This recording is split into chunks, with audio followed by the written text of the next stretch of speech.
How's it going, friends, and welcome to the channel. In this video we are going to be looking at Revell's 132nd Arado 196. I've been looking forward to this aircraft to being released, and I'm really been excited to jump into building this model. Now I will also add that Luke from Revell has very kindly sent me this kit, so still, regardless of it being sent to me for nothing, I will still give you an honest review on this build. So without anything else really needs to be said, let's just jump straight into the build. So the first thing we are going to do with this kit is remove the seatbelt moulding from both of the seats. We've got like a normal bucket seat, we've got a bench seat that will sit in the back. These are okay, paint them up nicely, that they will blend in quite nicely, but what I want to do is replace them with some more HDGW seat belts. As you remember from the Hurricane build, the last build, I had a bit of an issue. It was me being a bit special. I didn't read the instructions very well. I need to take the backing card off, so we will have another look at doing it with these the belts for this one. Now, as you can see, I haven't actually done a build sequence for the cockpit because basically it's very simple. It's very blocky. There's not really much we need to worry about putting it together. As you can see, so I've just dry fitted everything, mainly to show you, and also just dry fit it into the model and make sure we're not going to have any issues or foulings. But again, like I says, they're quite chunky parts. I mean, it is a 30-second build. Generally the parts are chunky, so it did make it very easy and quick to get straight into painting. Now for the paints for these, they are not going to be the right colours in the slightest. I've kind of gone with what kind of looks kind of right. So for the cockpit interior colour, I've used Tamiya's RMLL Grey XF22. Again, probably isn't right, but it looks right, and I'm just not going to be willing to faff over exact colours with these. So that's what we painted the cockpit with. Now, I'm no expert on seafaring aircraft in the slightest, but I wouldn't thought they kind of gathered the same sort of dirt as a normal land faring aircraft. So what I've done for a wash on this is I've used Life Colours liquid pigment. This is the light earth one, and literally just put straight down onto the paint, no varnishes or anything like that. The way apparently this is designed is to go over a matte coat. Now this is the first time I've had this for a long time, and it's the first time I've really used it, but it kind of works quite nicely. I am quite happy with that. I then moved on to the instrument panel. Decals on this went down really nicely, and I've used some UV resin for the glass bezels. Now in the past I've used super glue and sort of kind of hit and miss results sometimes, but the UV resin, very simple to use. Just dollop a blob of it into the bezel using a UV torch, and it'll harden it off pretty much straight away. And there we go, a nice glass looking finish. So then back to the seat belts. As I said before, I wasn't overly happy with these in the Hurricane build, even though they looked a lot better than using the photo etch ones. I hadn't really read the instructions. Not there's really much instructions going on to, but right in the top corner it says to remove the backing paper. Somebody also mentioned this afterwards, by which point I'd started on this build, and I then found that the backing paper needs to be removed, and it does make it a hell of a lot easier to put these belts together. I still say that the instructions aren't overly the clearest sometimes, particularly in order, the way certain buckles have to go on, but these ones were a lot easier to put together. Also the size of them, again being 32nd, they were a little bit more user friendly in that way, because you could actually see the parts, and it was just, again, the buckles were a little bit wider and sort of easier to feed through.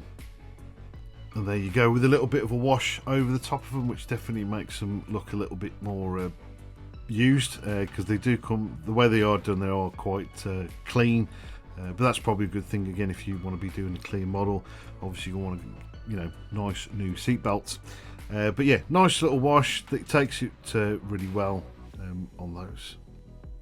I've also bought barrel upgrades for the kit from Master Models. Generally my go-to for any sort of brass replacements, particularly stuff like YouTube pitot tubes. Those are the ones we don't use, brass U-tubes, but brass pitot tubes and barrels. They're very generally quite easy to do. With this one you've got the jacket and the barrel that slides in with a nice muzzle brake on there, and all you'll need to do is cut the original barrel off and drill a small hole, because you can see there's a little pin on the back of the barrel, and that will give you a nice locating point on the original plastic. Now I've got to admit with this one, because I'm sure the front machine gun actually is more is a cannon than actual machine gun, and the barrel seems smaller. I'm not 100% sure, but at the end of it and the finished model it looks good, so that's all I'm worried about at this point. And already at this point we're ready to start actually putting the main fuselage together. To give you another look at basically everything in place and proper, if you like. But yeah, I'm very happy with it. It looks quite nice. Again, I'm happy with the seat belts. Now I know I need to remove the backing, so there's potentially more chance that you'll be seeing those again. The back one has basically 2 lap belts, and there's like a big sort of stroppy strap, because I didn't realise that this seat is actually on a rail, so you can switch between the rear gunner and the radio ops position. I'd assume that he just unhooks that and moves it around. I'm guessing. I don't know. I'm not an expert on this one in the slightest. So when it comes to the wings, we have options of wings open or wings folded. So with this, you just need to make sure that you're using the right parts for either which version that you're doing, because these will just literally just slot into the fuselage. The ailerons quite simply slot into place. There's no adjustment on these whatsoever. The only sort of option you will have is for the flaps. From the reference photos, I've seen that when the wings are folded, the flaps are always down in all the photos that I've seen. So obviously for mine, having the folded wings, these will obviously be in the down position. There's also a section of the wings that folds over for the wing to be able to collapse into itself nice and tightly. So this will be a small part that you'll have to add as well for this option. Just giving it a quick dry fit just to show you, the wings do fold very far back on themselves. So again, that's hence that little flappy part that needs to be positioned on the top of the wing. And later on I will put the flaps in the down position. Now the pontoons, they call in the instructions for 30 grams each of weight in both front sections of the pontoons. Now when I eventually put this all together, it actually tail sits, so it's not enough. But if you are using the original base, I wouldn't worry too much about it. I'm going to say you might get away with actually not putting the weight in, but don't hold me to it because I'm not sure. But if you glue it down to the sort of stand it comes with, you may be all right, but don't hold me to it. The engine is a nice, quick and simple put together. It's a very basic engine, but to be honest with you, I think it's good enough.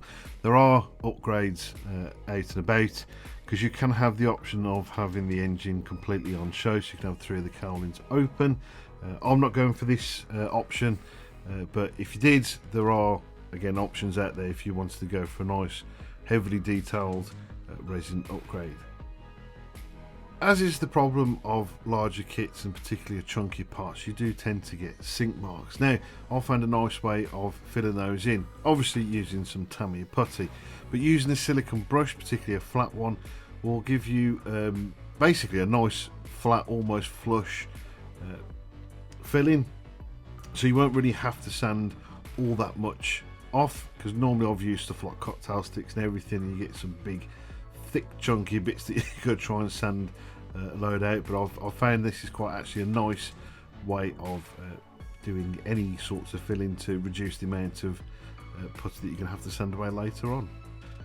As we start putting the bulk of it together, I was very surprised actually on how well a lot of this went together. Now I know it's not a particularly old kit. I think it was first released in 2010, I think, correct me if I'm wrong, but I was very surprised, particularly the cowls, because no, obviously I think they would, I say prefer you to have them open, but obviously they like you having the option of them open, which most people do, and you tend to find when they close up they don't fit very well, but these actually fit perfectly.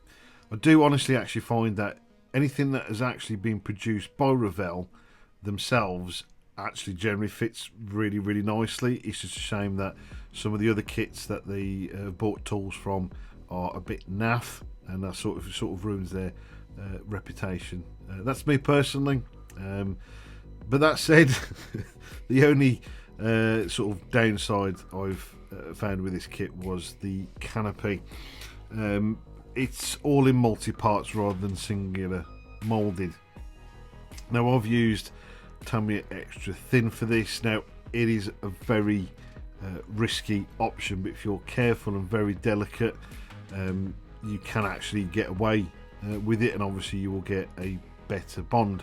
Something like white glue or like glue and glaze, obviously these are way better options because they dry clear and they've got a decent fix. Also, if you decide that the placement isn't right or very good, you can pull it away, scrape it and redo it again. I did have a bit of a problem with the main canopy later on. In the end I had to just basically glue everything onto the model, which I was going to do anyway, but was a bit of a faff. I wasn't a big fan of these tri-fitting pieces for the canopy. Now I did make a slight modification or replacement parts, which is whatever this cable thing is for. Plastic one's very soft, very undetailed. It's not a nice bit really.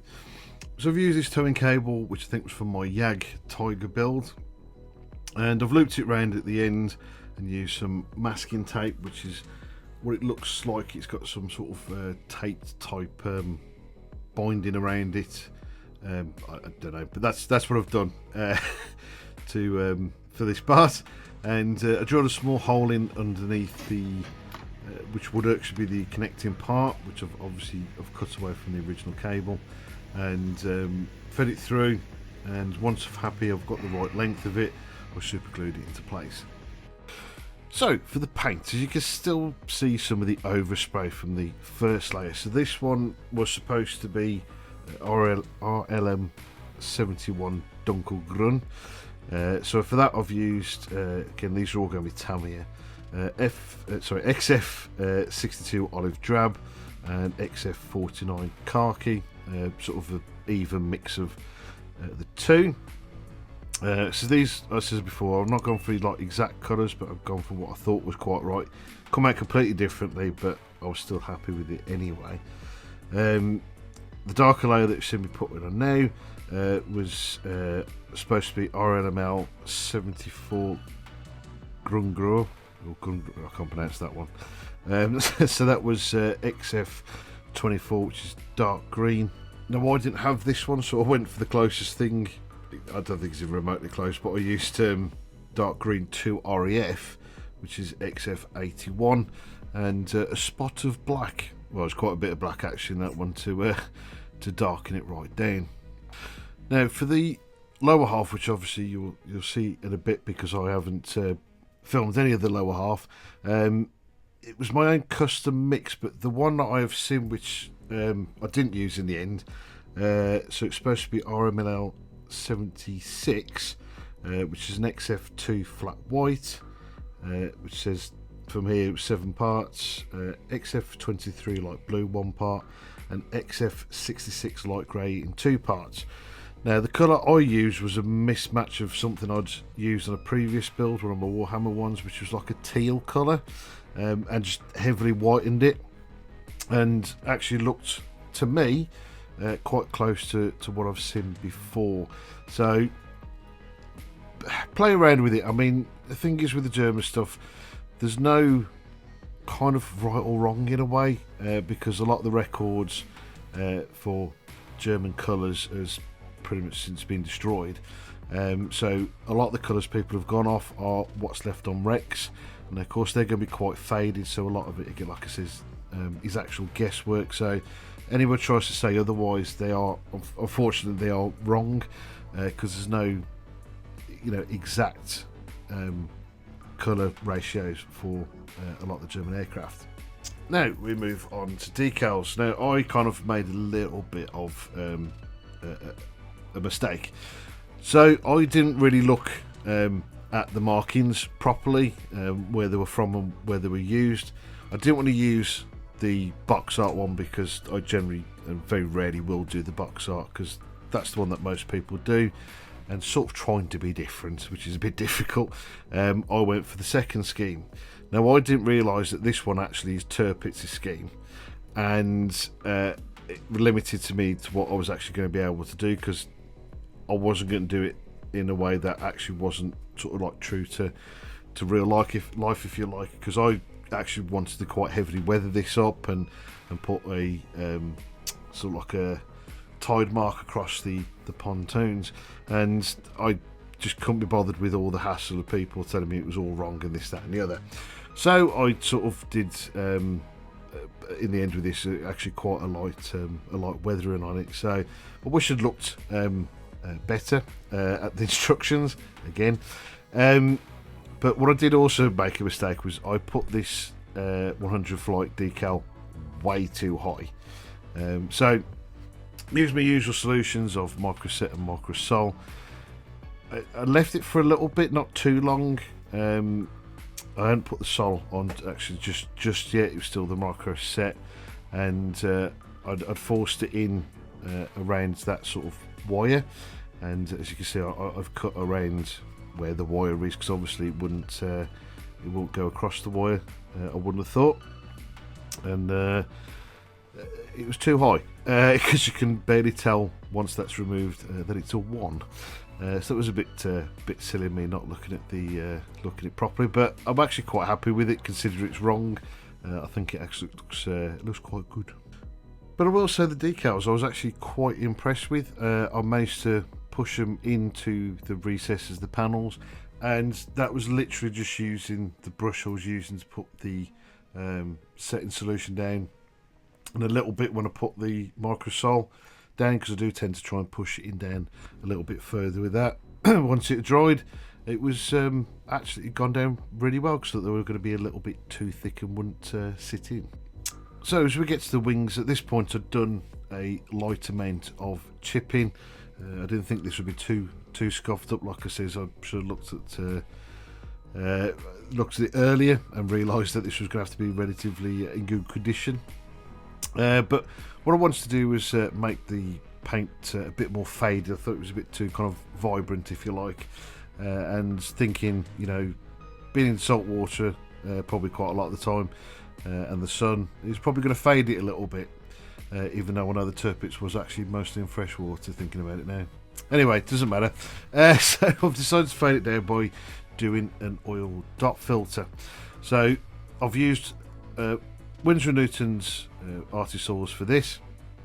I've used a white, a yellow. I also did a mix of the two to make a sort of buff sort of colour, and I did use a little bit, and only a small amount of ochre, which didn't really come out too obvious in the end, because the other three colours, actually sort of overpowered it anyway.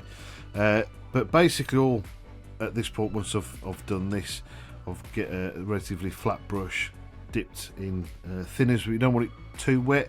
This brush I'm using is is like a nylon brush, and it took up quite a bit more of the thinners I intended it to. So you can see it is quite wet. Normally I do it sort of damp. It usually works better for me.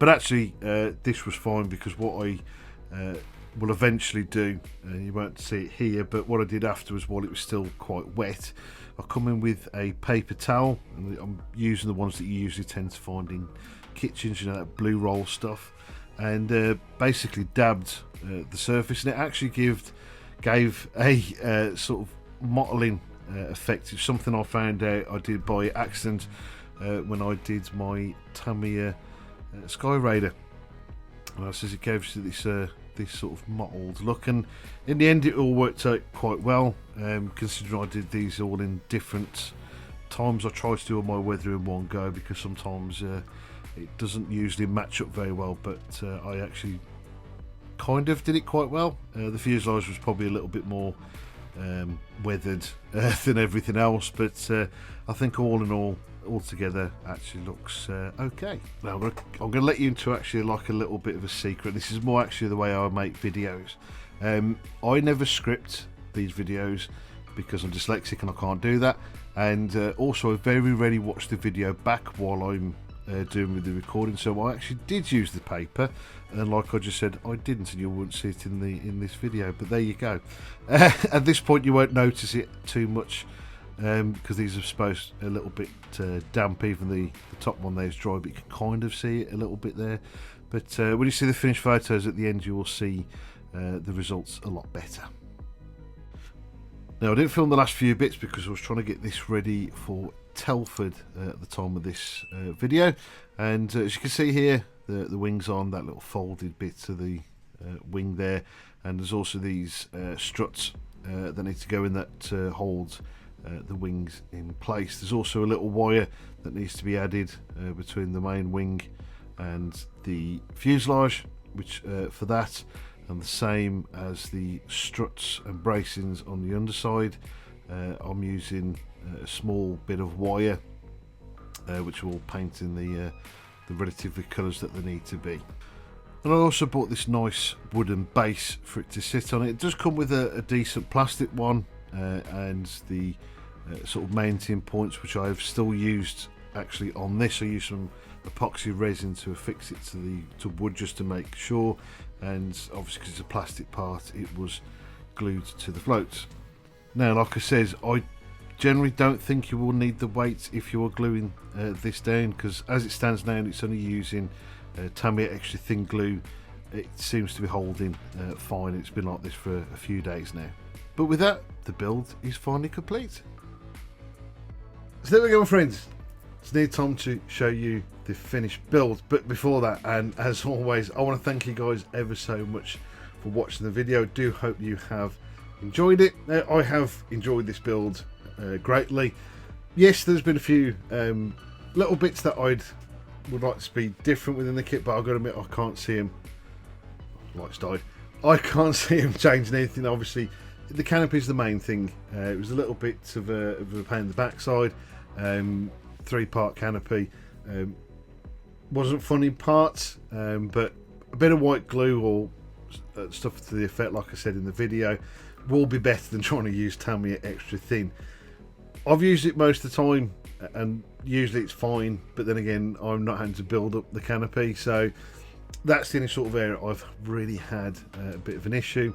And again, like I said, with the weight in the floats, I'd probably double that in both, just in case.